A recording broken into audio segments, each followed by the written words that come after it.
Hey guys, what's up? Welcome back to the channel, Cynicalex, and today I want to talk about mutants in Marvel Future Fight. But before we do that, I just want to give a quick apology for yesterday's video about the Tier 2 selector. There were just 4 errors or omissions that I just wanted to cover real quickly. I posted it in the comments, but also I just wanted to let you guys know in the video, Shadow Shell was fixed from being a speed type to being universal. She's actually universal.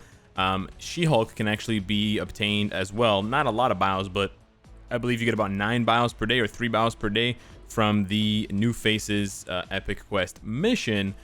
Singularity and Sister Grimm are actually available in the support shop, so they're actually not that rare. They're actually very farmable. There they are right there.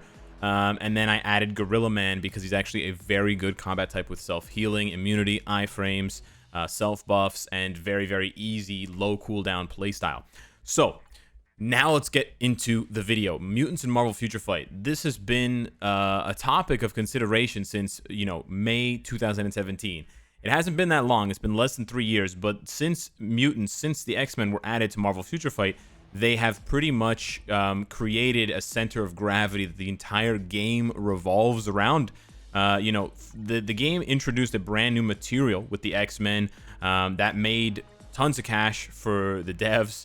It created whole new, avenues for us to farm resources. It created deluxe packs because we had never seen a deluxe pack before. We had the Doctor Strange Epic Quest with no deluxe pack, right?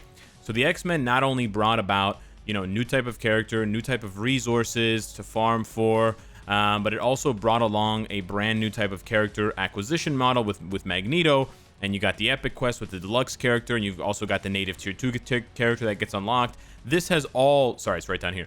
This has all revolved around the X-Men, and it was that way until, early last year when we got the Doctor Doom, Mr. Fantastic, Fantastic Four Epic Quest. But we got 2 Epic Quests back to back that were all mutant Epic Quests, and we got back to back 2 characters, Deadpool and Wolverine, who were really strong and who really influenced the meta. And then you had 2 characters in Jean Grey and Strife that also really influenced the meta, and they still continue to influence the meta today, along with other characters being added in like Apocalypse and more, And then if you look at the Tier 3s that we have in Marvel Future Fight, although we have 21 Tier 3s, we already have 7 mutant Tier 3s. And that's even more exaggerated when you realize that mutants can't be universal. So actually, of the 18 Tier 3s that we have where it's possible to be a mutant, we have 7 out of 18. That's a lot. That's close to 50% of the Tier 3s that we've gotten in Marvel Future Fight are mutant Tier 3s. And it also begs to point out that only one of those Tier 3s is speed. So the speed class is actually the least, stuffed with mutant Tier 3s. And hopefully, knowing that Black Widow's going to get her Tier 3 later this year, we're probably not going to see a lot of mutant speed Tier 3s. But it means that the combat class is half mutant Tier 3. We've got 7 combat Tier 3s and 3 of them. So just a little bit less than half. Apocalypse, Namor, and Wolverine. And then in the Blast, it's 50-50 because you got Cyclops, Jean Grey, and Magneto. And then Doctor Strange, Iron Man, and Captain and Sharon Rogers bring up the rear. So 50%, just under 50%, and then, the only other one. So clearly, since they came out, mutants have become a really big part of Marvel Future Fight, and the devs really try hard to push mutants. And that's also why I wanted to make this video, because we always talk about, okay, when's the next mutant update? Marvel Future Fight, the devs have made it very clear that mutants are here to stay, and that we're going to be seeing, updates sprinkled in. We sort of had this pattern where it was like every 3rd update was a mutant update, just dedicated to mutants. We're getting 3 new mutants. And when I do things like when I look at my tier list, the mutants are everywhere in the first 3 tiers, and that's really good. Mutants are, there's only 1 mutant in the Omega, there's 3 mutants in the Omega tier, Deadpool, Apocalypse, Jean Grey. There are 10 mutants in the Mythic tier, which is quite a lot. It's almost half. And then there's 11 mutants in the Legendary tier out of 40, which is more like 25%. But what that means is they're adding mutants with every update that they add mutants. They're adding strong mutants. If you go ahead and you look on my tier list, or if you just ask any player, every mutant is good. There are no bad mutants. Beast is the only exception. But there are no bad mutants other than Beast. I mean, every mutant in my list falls into the heroic tier or better. And that's really impressive. And you think about it, you're like, yeah, Jubilee, I mean, she's not amazing, but she's pretty good. Phantom X is not a god, but he's got his strengths. And he's got all defense down, self-healing. He's got increased damage to mutants. You know, like, all these characters, it's like, man, Marvel Future Fight does a really good job making mutants. You can see where I'm going with this. What about the rest of the roster? Because if we have a certain number of mutants, but they're all being funneled, they're all being created at that power level of heroic or higher, so they're all like above average to amazing to godly to like game-breakingly good, it means that other characters are just never going to see that level of rework. You know, we joked about it, but if you think about it, it's a really nice parallel to compare Rogue and Vision. Vision was the one we voted for, and then a mutant ends up getting a better rework. Now, I'm not complaining about the rework itself. Don't get me wrong. I'm not saying don't rework mutants. What I am saying, though, is when is Marvel Future Fight going to start showing the same love that they show for mutants to other characters? It doesn't even have to be other tribes. I mean, you can start picking on the Inhumans because they're probably the worst. You can probably start picking on the Asgardians because they're probably second worst. But it doesn't even have to be specific groups of characters. It just has to be any non-mutants, because the way Marvel Future Fight has designed it, there are basically two types of characters. There are characters that you build up with biometrics and with black antimatter and chaos nordstones up here, or there are characters that you build up with mutant materials, and that's it. There's no other way. And so you have to then, you kind of feel the need to then start comparing them when you look and you realize, like, literally every single character in the toilet tier, every single character in the normal tier, and every single character in the advanced tier, in my list at least, is non-mutant.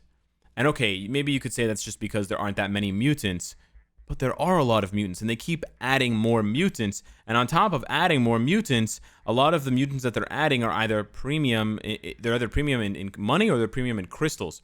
You know, take a look at, and again, you just got to think about what this is saying for, like, the devs are trying to send a message with these decisions, right?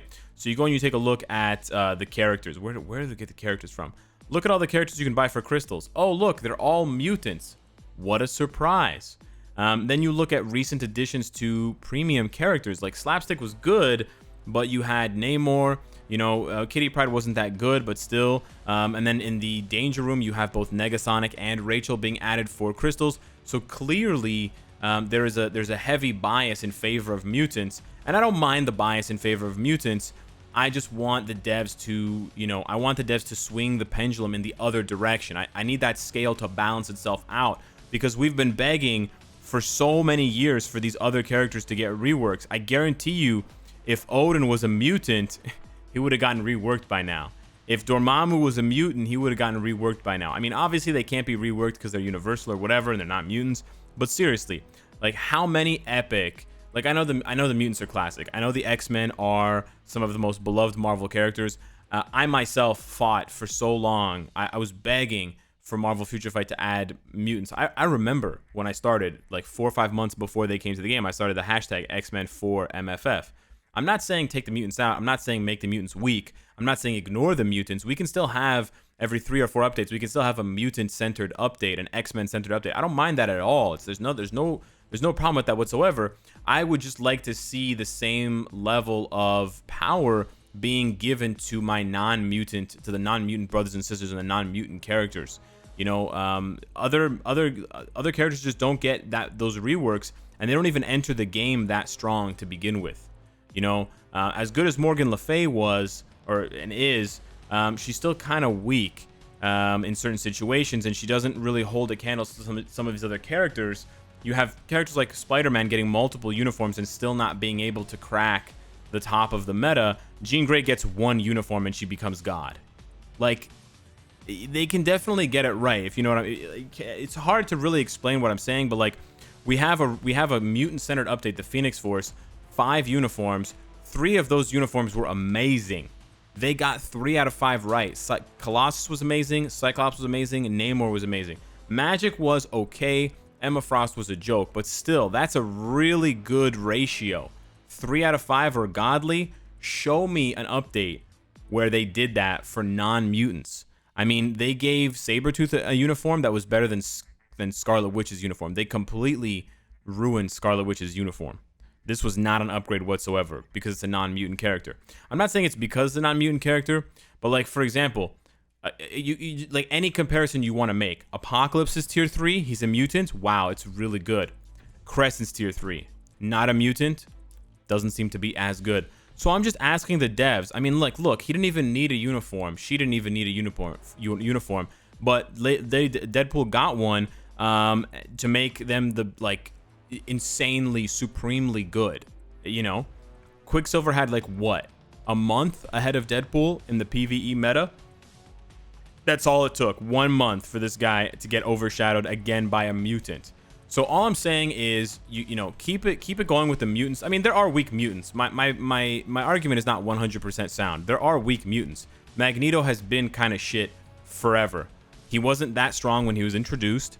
His only uniform until now has not made him that strong, that much stronger, and he's one of the weakest tier 3s in the game. I know. So I'm not saying that you know there's an obvious. I mean, I did say there's a bias, but what I'm trying to say is I don't think that the devs are purposely trying to make the mutants stronger than other characters.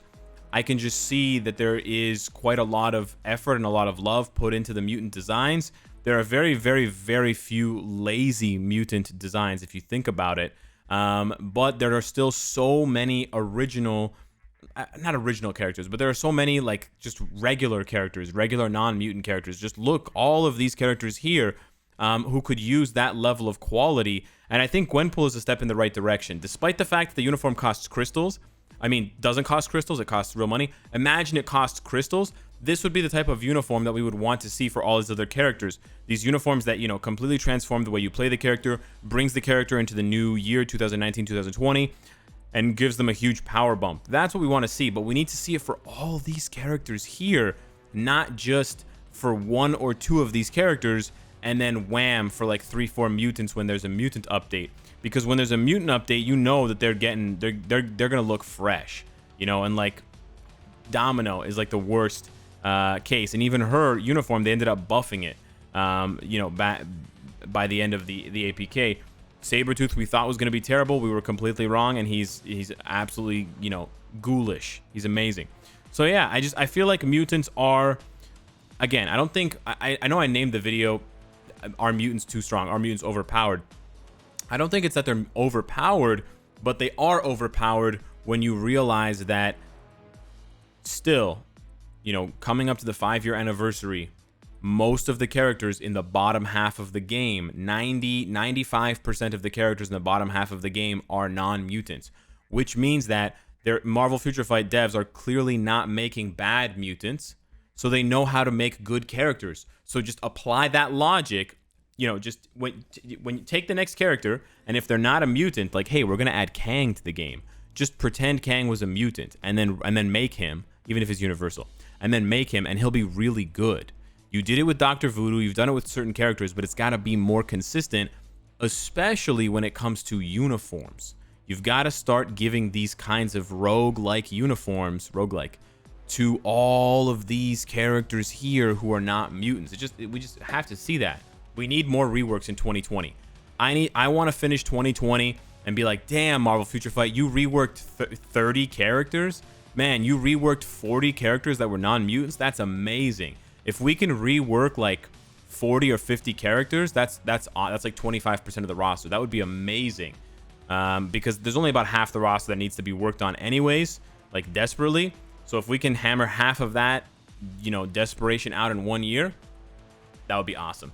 So anyways, guys, let me know what you think. Let me know if you think I'm exaggerating or if I am overreaching and there's really not that much of a problem, or if you just don't care, you don't mind, because one group has to be stronger, either the mutants or the non-mutants. It just might be amplified because mutants are a smaller portion of the character base, but they are taking up a larger portion of the domination in both PvE and PvP content. Hit me up in the comments down below. Let me know what you think. Thank you so much for watching, and I will see you in the next one.